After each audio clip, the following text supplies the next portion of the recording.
José es un hombre de campo. Hace años heredó miles de hectáreas de tierra de parte de su padre, que a su vez las heredó de su padre, quien las heredó también de su padre, y así hasta llegar al primer José de la familia, que no las heredó de nadie, sino que las obtuvo por favores de amigos influyentes. Manuel vive en la ciudad. Hace unos meses ha decidido pedir un crédito para iniciar un emprendimiento. Incentivado por un amigo ingeniero agrónomo, Manuel busca dedicarse a la producción de soja para exportar. Luego de asesorarse adecuadamente sobre el cultivo de esta oleaginosa, inicia la búsqueda de campos para llevar adelante su emprendimiento. Las tierras que Manuel quiere utilizar son las más fértiles y cercanas a los puertos, desde donde se exporta la soja al mundo. Por sus bondades, estos campos son los más codiciados para la ganadería y, por sobre todo, para la agricultura. Luego de una extensa búsqueda, Manuel encuentra unas tierras que le parecen las indicadas y se sienta a negociar con su propietario, José.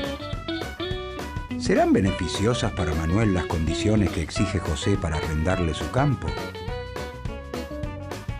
¿Algún exponente de la historia del pensamiento económico podrá ayudarlo con su negociación?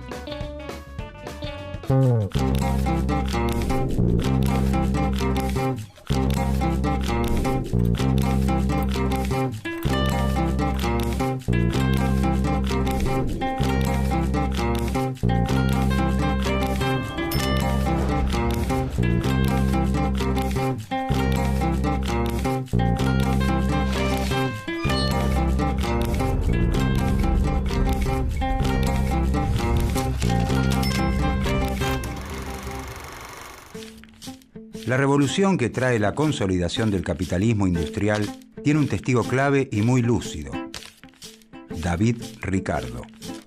Nace en Londres en 1772. A los 14 años se inicia como agente de bolsa, la misma actividad que realiza su padre. Gracias a esta incursión, logra acumular una fortuna considerable. Si bien procede de una familia culta, no es un académico, sino un hombre de negocios. Después de leer La riqueza de las naciones de Adam Smith, se convierte en un apasionado autodidacta de la teoría económica de la época, traducida en su obra cumbre, Los principios de economía, política y tributación, de 1817. David Ricardo es testigo del desarrollo de la fábrica y de la producción maquinizada. Las fuerzas de la revolución industrial se han desatado de forma incontenible. El capitalismo se consolida definitivamente y se impone sobre los vestigios del régimen feudal.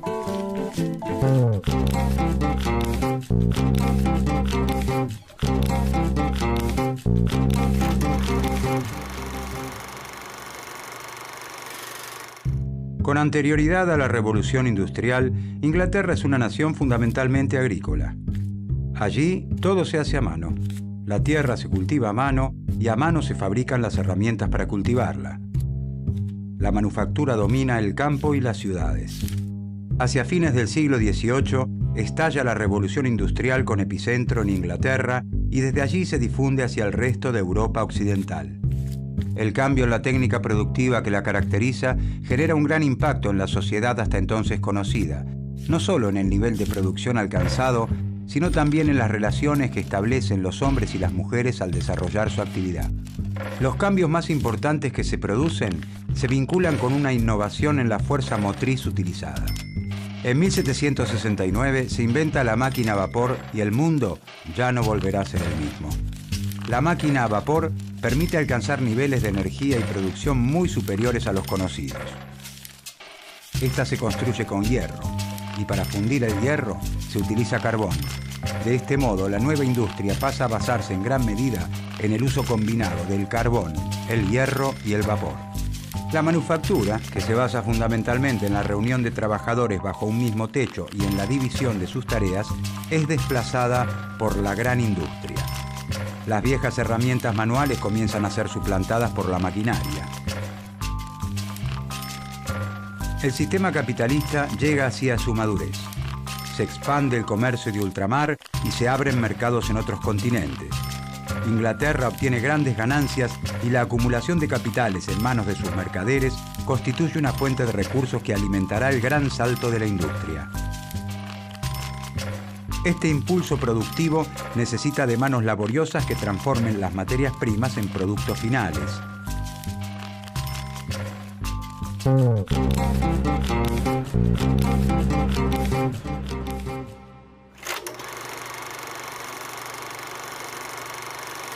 La sociedad estaba compuesta por el campesino, el capitalista y el terrateniente. El campesino trabaja la tierra, el capitalista fabrica telas y el terrateniente vive de la producción de sus campos.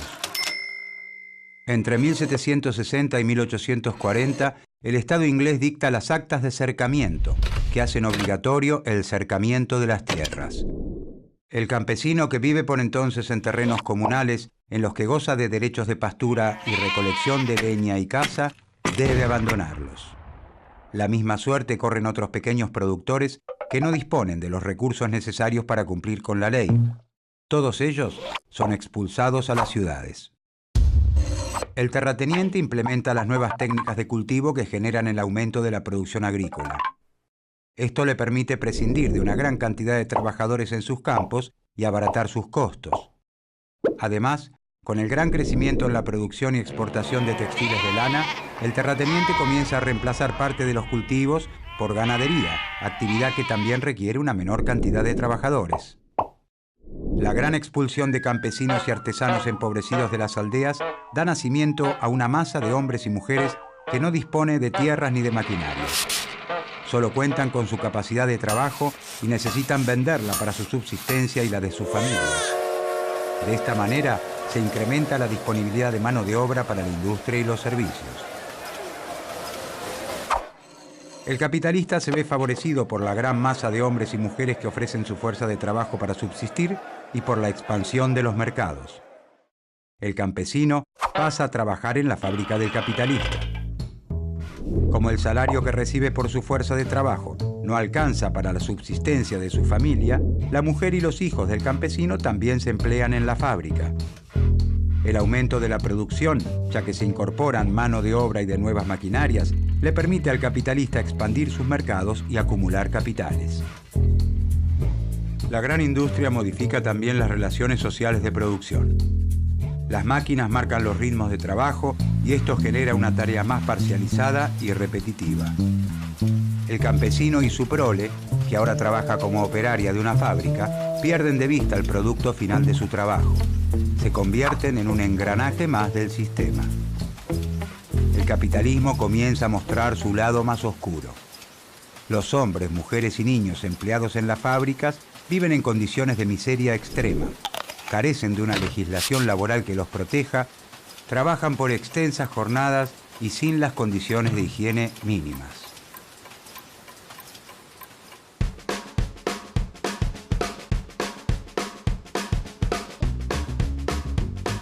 Manuel busca arrendar un campo para iniciar el cultivo de soja.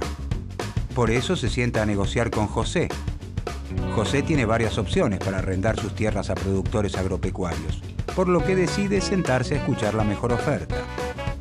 Si bien la renta que Manuel le ofrece es alta y satisface las expectativas de José, otro productor supera esta oferta y termina arrendando los campos también para producir soja. Esto desmoraliza a Manuel, quien empieza a dudar del éxito de su emprendimiento. ¿Manuel debe insistir con la producción agropecuaria o le conviene buscar otra actividad? Las teorías de David Ricardo podrán ayudar a Manuel.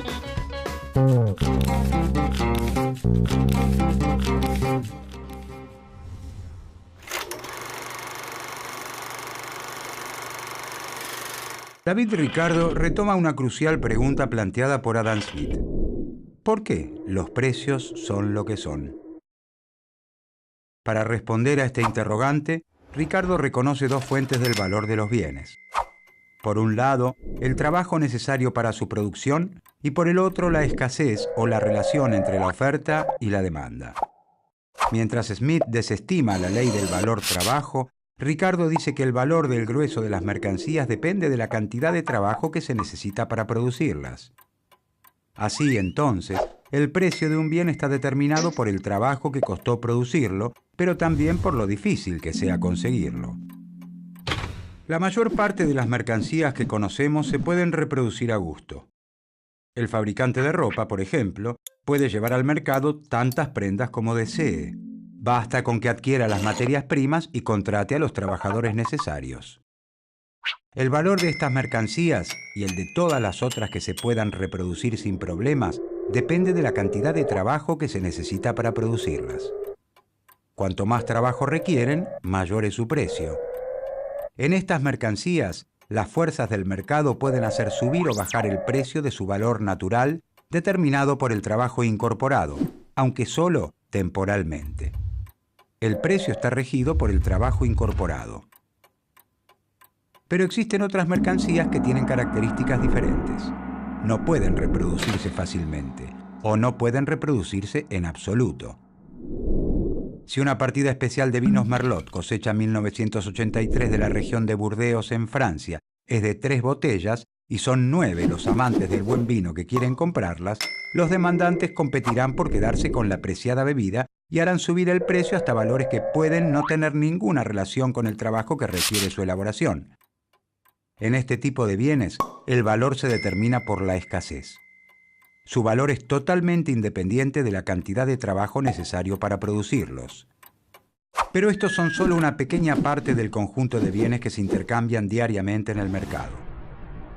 El grueso de los productos puede ser multiplicado mediante el trabajo casi sin ningún límite, por lo que su valor, dice Ricardo, se rige por el trabajo incorporado y luego se divide entre los ingresos de las 3 clases sociales: el salario de los trabajadores, la ganancia de los capitalistas y la renta de los propietarios de la tierra.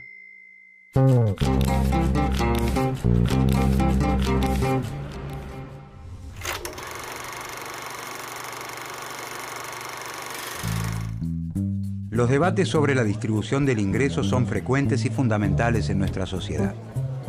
Más allá de cuánto crece la riqueza generada por las sociedades, resulta clave observar quiénes son los que se apropian de esta mientras crece.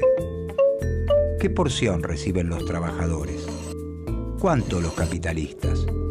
¿Crecen más los salarios o las ganancias? La teoría de la distribución del ingreso es el aporte más original de la obra de Ricardo.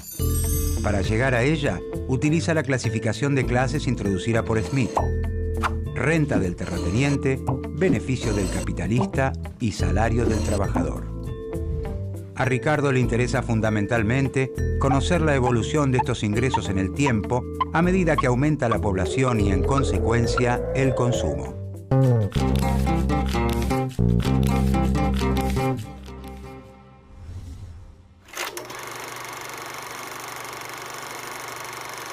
Ricardo asegura que los terratenientes ganan cada vez más. ¿Por qué? La renta es el ingreso que recibe el terrateniente Pedro por permitir el uso de la tierra que le pertenece. Como la tierra no es un bien ilimitado en cantidad ni uniforme en calidad, se paga renta por su uso. Como es lógico, la tierra que primero se cultiva es la que tiene mayor fertilidad y se encuentra bien ubicada geográficamente. A medida que crece la población, es mayor la demanda de alimentos. Entonces se hace necesario explotar nuevas tierras que tienen cada vez una menor calidad y gozan de una peor ubicación.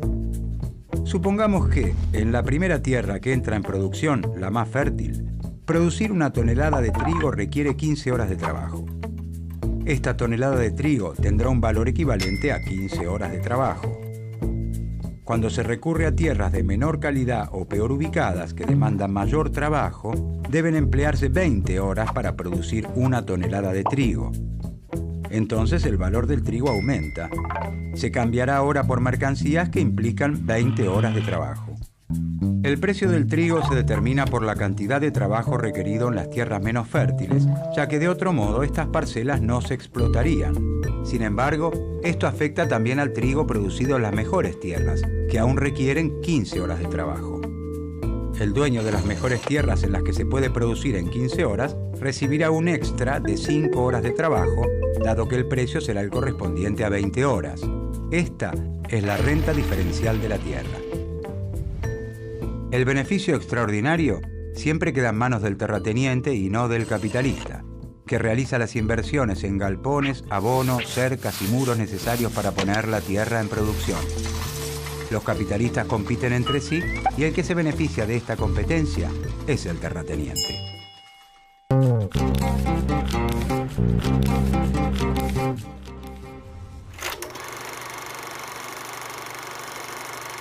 Ricardo considera que el salario de los trabajadores tiende a ubicarse en un nivel que alcanza solo para cubrir las necesidades de subsistencia del obrero.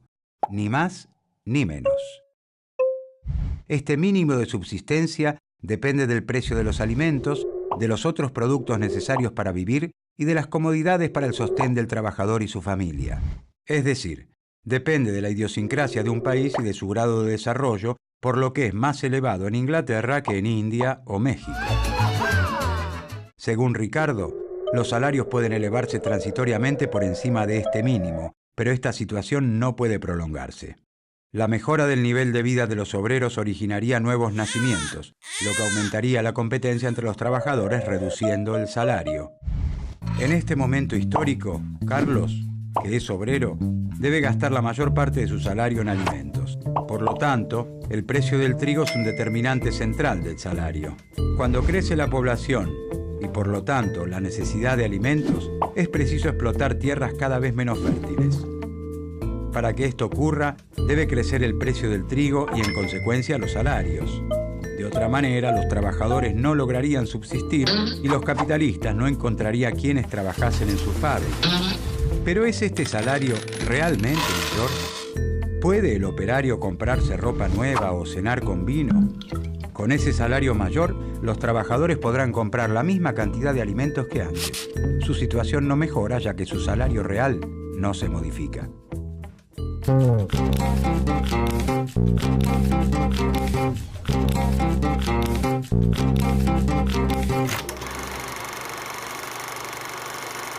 Ricardo afirma que el terrateniente se reserva los beneficios del progreso. A medida que el precio de los bienes agrícolas se incrementa, los salarios de los trabajadores aumentan para permitirles subsistir junto a sus familias. Estos salarios deben alcanzar para comprar el cereal a un precio mayor. Como los salarios aumentan, los beneficios del capitalista caen. ¿Por qué aumenta el precio de los cereales y la renta, lo que provoca un crecimiento de los salarios y una caída de las ganancias?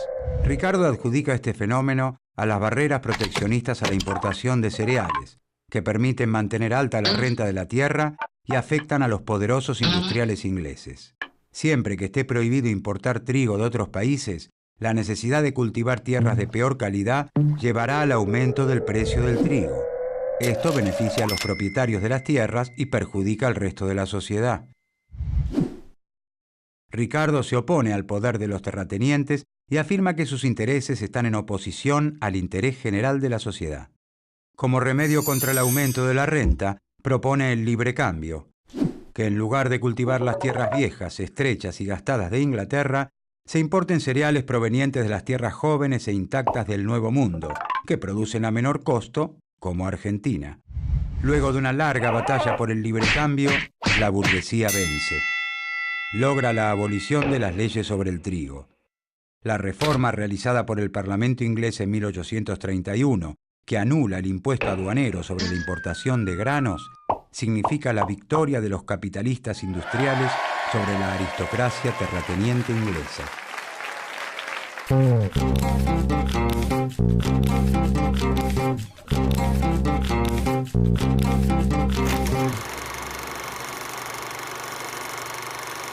Ricardo hace un aporte relevante al analizar las causas por las que existe el comercio internacional. ¿Por qué los países les compran y venden a otros en lugar de producir ellos mismos todos los bienes que necesitan sus habitantes?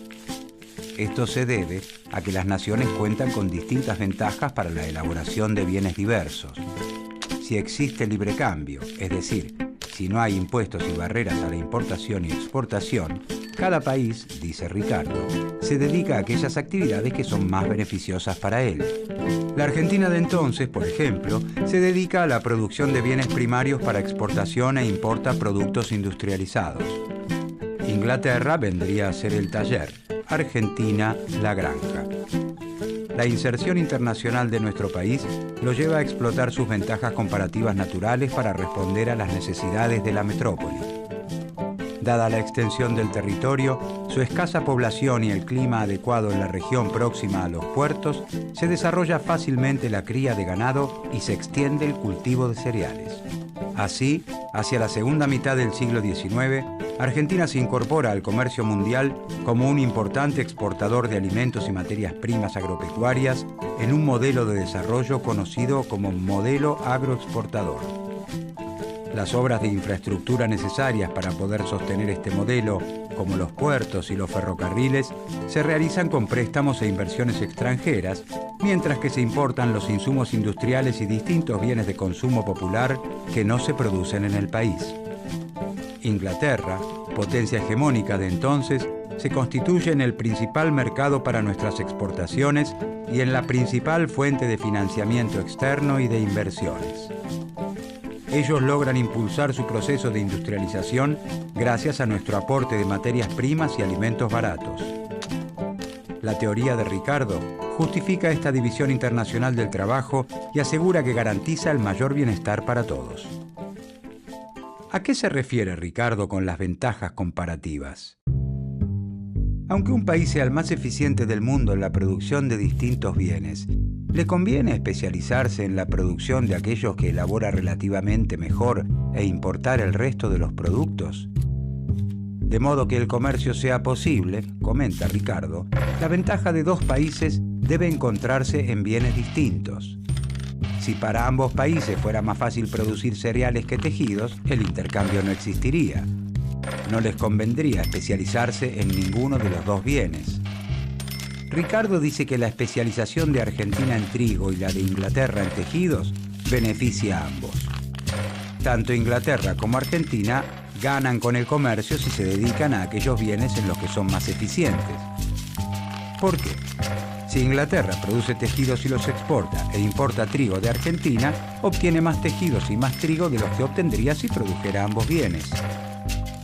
Según David de Ricardo, en condiciones de libre cambio, se establece una división internacional del trabajo bajo la cual cada país se especializa en producir aquellos bienes en los que posee ventajas comparativas.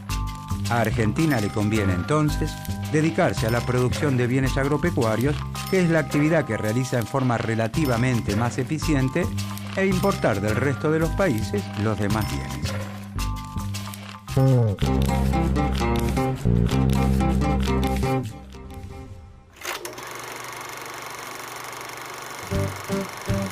David Ricardo siguió siendo hasta 1870 el mayor inspirador, después de Smith, de la economía política.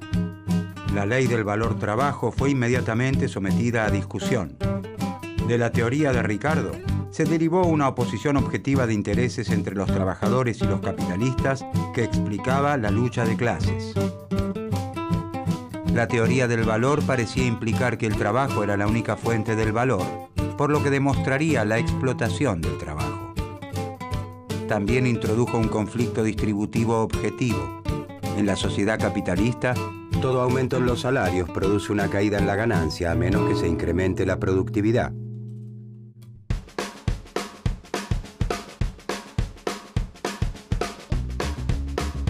Manuel decide continuar con su emprendimiento sojero. Amplía la búsqueda de terrenos y, ayudado por la expansión de este cultivo, encuentra unas tierras aptas en el norte del país. Como estas tierras no son tan fértiles como las de José y están alejadas de los puertos marítimos, la renta es menor, por lo que Manuel finalmente puede llegar a un acuerdo con el dueño de estas e iniciar el cultivo. Por otro lado, Manuel tiene que invertir más dinero en las diferentes etapas de la producción, ya que las condiciones y ubicación de las tierras lo obligan a realizar un trabajo más arduo. Sin embargo, ahora Manuel es consciente de que, gracias a las ventajas comparativas de Argentina en la producción agropecuaria, su emprendimiento tendrá éxito. Como el precio internacional de la soja se calcula según tierras menos productivas que las de Manuel, él sabe que una buena producción le asegura ganancia. A su vez, las condiciones internacionales del comercio de soja y la demanda de los países emergentes amplían aún más las posibilidades de progreso de Manuel. Mientras tanto, desde su campo, José el terrateniente hace cuentas en silencio y disfruta de los beneficios extraordinarios que sus tierras heredadas le proporcionan en un país donde la actividad agropecuaria marca el ritmo de la economía.